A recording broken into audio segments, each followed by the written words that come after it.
Good morning all of you. आज हम बताने जा रहे हैं how to write a research thesis. जैसे हमने पहले आपको एक बार आपको जब सिनॉप्सिस आपका अप्रूव हो जाता है रेस्पेक्टिव यूनिवर्सिटी या आपका इंस्टीट्यूशन में, तब आपका जब थीसिस आपने बनाना शुरू करते हो, ये थीसिस कैसे क्रोनोलॉजिकल ऑर्डर में आपने लिखोगे, उसके लिए मेरी जो एक्सपीरियंस है, मैंने ड्यूरिंग द पीएचडी में मैंने जो सीखा अनुभव किया, मैं आप लोग को शेयर करता हूँ। आज for the guidelines of research work during the PhD course. पहला टाइटल पेज, जिसको आपने कवर पेज बोलते हैं थीसिस की। एब्स्ट्रैक्ट जो समरी होता है, बहुत कंफ्यूजन यहाँ पे करता है। एब्स्ट्रैक्ट बोलने से क्या होता है? एब्स्ट्रैक्ट बोलने से जो हम्बल प्रीएम्बल इंट्रोडक्शन नहीं होता है, ये कोई इंट्रोडक्शन नहीं होता है, यहीं पे सारी कंफ्यूजन क्रिएट करता है। एब्स्ट्रैक्ट मींस थीसिस में कंक्लूजन या समरी। ये जो कंक्लूजन या समरी ये सेपरेटली बाउंड होगा, ये थीसिस के साथ स्पाइरल नहीं होगा, प्लीज माइंड इट। ये सेपरेटली होगा, इसका टाइटल पेज सेपरेट होगा। ये खाली क्रोनोलॉजिकल ऑर्डर में हम आपको बताते हैं जरूर, लेकिन ये सेपरेट बाउंडिंग होके जमा होगा यूनिवर्सिटी के बाद इंस्टीट्यूशन को। ये समरी आपका जो थीसिस की समरी। Next declaration. डिक्लेरेशन जो आपने देंगे वो डिक्लेरेशन फॉर्मेट है। वो डिक्लेरेशन फॉर्मेट में आपने जब रिसर्च स्कॉलर इसको जमा करेगा, रिसर्च स्कॉलर इसको ड्यूली साइन करेगा। सर्टिफिकेट जो डिजाइन फॉर्मेट है, वो डिजाइन फॉर्मेट में दोनों साइन करेंगे। रिसर्च स्कॉलर लेफ्ट साइड में साइन करता है, राइट साइड में हमारा सुपरवाइजर साइन करता है, और वो प्रिस्क्राइब्ड फॉर्मेट होता है। एक्नॉलेजमेंट और प्रीफेसिंग अगर एप्लीकेबल होता है तो आपको जरूरत होता है प्रीफेस, तो आप लगाइए। अगर प्रीफेस आपको जरूरत नहीं है तो मत लगाइए। एक्नॉलेजमेंट जरूरी है। आप किसका नाम, किसी से आपने सपोर्ट लिया, क्या किया, ये acknowledgement. Then next table of contents. जो टेबल हमने बना रहा है, टेबल ऑफ कंटेंट में डिटेल्स चैप्टराइजेशन रहेगा। चैप्टराइजेशन में जैसे कि इंट्रोडक्शन रहता है, आपका रिव्यू ऑफ लिटरेचर रहता है, theoretical aspect about your study रहता है, efficient management about your topics रहता है, देन यूटिलाइजेशन सिनेरियो डिटेल्स रहता है, देन डिस्कशंस रहता है, फाइंडिंग्स रहता है, एंड सजेशन भी रहता है अबाउट योर टॉपिक्स में। ये चैप्टराइजेशन में डिटेल में आ जाता है। उसमें रिजल्ट एनालिसिस भी आता है। फाइनली आपका बिब्लियोग्राफी आता है। बिब्लियोग्राफी के फिर आपका बिब्लियोग्राफी में हमने कौन सा बुक को रिफर किया, कौन सा आपने जर्नल को रिफर किया, आपने कौन सा रिपोर्ट को आपने ये किया, फॉलो किया, और आपने ड्यूरिंग रिसर्च वर्क के अंदर में हो सकता है बहुत सारी आपने वेबसाइट फॉलो किया होगा, या सोशल मीडिया आपने फॉलो किया होगा, डिजिटल मीडिया फॉलो किया होगा। ये सारे आपको चैप्टराइजेशन में आ जाएगा।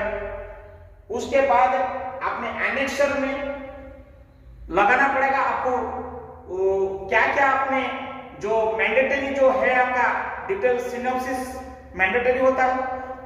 आपकी क्या क्या जो mandatory publication international and national जो मैंडेटरी पब्लिकेशन है, दो पेपर आपको पब्लिश करना है, वो एनेक्सर में अंतर्गत आता है। आपने सेमिनार नेशनल या सेमिनार इंटरनेशनल सेमिनार अटेंड किया, वो सर्टिफिकेट मैंडेटरी है। वो प्लैगरिज्म रिपोर्ट है, क्वेश्चनरीज है। ड्यूरिंग द कोर्स में आपने रिसर्च वर्क के अंदर में आपने सर्वे सैंपल सर्वे जो किया था, आपने राइटिंग में लिया था या सर्वे में किया था, क्वेश्चनरी में किया था, वो डिटेल्स सब एनेक्सर में आता है। लिस्ट ऑफ टेबल में आपने जो टेबल में जहां डाटा कलेक्शन किया है उसका टेबल्स डिटेल्स डाटा रहता है। टेबल 1 इंट्रोडक्शन में हो सकता है 3-4 डाटा होगा, लिटरेचर रिव्यू में भी होगा, थियोरेटिकल एस्पेक्ट्स में होगा, डिटेल टेबल्स रहेगा जहां पे आपने डाटा बनाए हैं, फिगर्स बनाए हैं, कैलकुलेशन है, समरी है, वो टेबल्स में आता है। लिस्ट ऑफ फिगर्स जिसमें मैप्स आता है, ग्राफ्स आता है, ज्योग्राफिकल इमेजेस आता है, ये सब फिगर्स में आता है। एक्रोनॉमिस आपने क्या क्या एब्रिविएशन से सब यूज किया, for example Australia, US, Australia, CAN, Canada, जैसे आपने एक्रोनॉमिस कुछ यूज किया।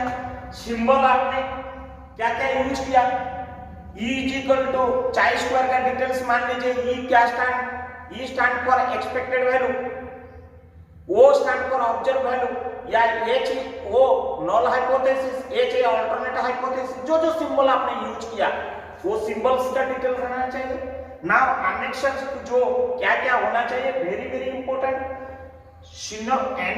एनेक्स्चर में पहला सिनॉप्सिस रहेगा, जो अप्रूव्ड अपना सिनॉप्सिस किए हैं, जो आपका अप्रूव्ड हुई थी सिनॉप्सिस, फाइनल आप सिनॉप्सिस इनिशियली आपने जब अप्रूव कराए थे वो डिटेल्स रहेगा। क्वेश्चनरीज डिटेल्स रहेगा। पब्लिकेशन पेपर्स आपने जो जो किए हैं वो डिटेल्स रहेगा। प्लैगियरिज्म रिपोर्ट जो आपने थीसिस बनाने के बाद ये क्रोनोलॉजिकल ऑर्डर में PDF बना के ये सॉफ्ट कॉपी जब आपने इंस्टीट्यूशन को जमा किए होंगे, उन्होंने आपकी कितनी प्लैगियरिज्म है वो रिपोर्ट देखते हैं, और वो देखने के बाद उनका एक university to university, institution to institution plagiarism की एक लिमिटेशन रहता है।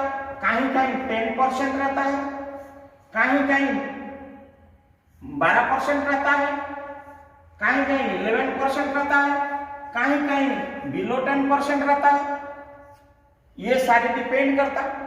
तो ये जब उनके पास सॉफ्टवेयर है, जब आपने सॉफ्ट कॉपी PDF फॉर्मेट में भेज देते हैं, तब इन्होंने चेक करते हैं कि कैंडिडेट रिसर्च स्कॉलर जो है ये विद इन लिमिट में है कि कहीं कॉपी पेस्ट मात्रा बढ़ गया है, डाटा कहीं चुराया तो नहीं है।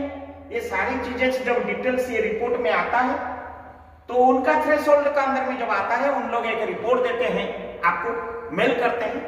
वो पूरा को पूरा आपको नहीं देना है। प्लैगियरिज्म रिपोर्ट में आपका पहले टॉप पेज जो मेंशन किया होगा कि your plagiarism report is found to be in totality in toto is below 10% या 9%, एग्जैक्टली उन लोग लिख देते हैं 8.5%, 9%, 9.5% डिटेल्स आते हैं, और उन लोग क्लियरेंस देते हैं कि your thesis is up to the mark of plagiarism limitations. तो डिटेल्स जब आ जाता है, तब आपको एक बार वो रिपोर्ट को लगाना पड़ता है। और नेक्स्ट में हम ये टाइटल पेज का इंपोर्टेंस बनाएंगे।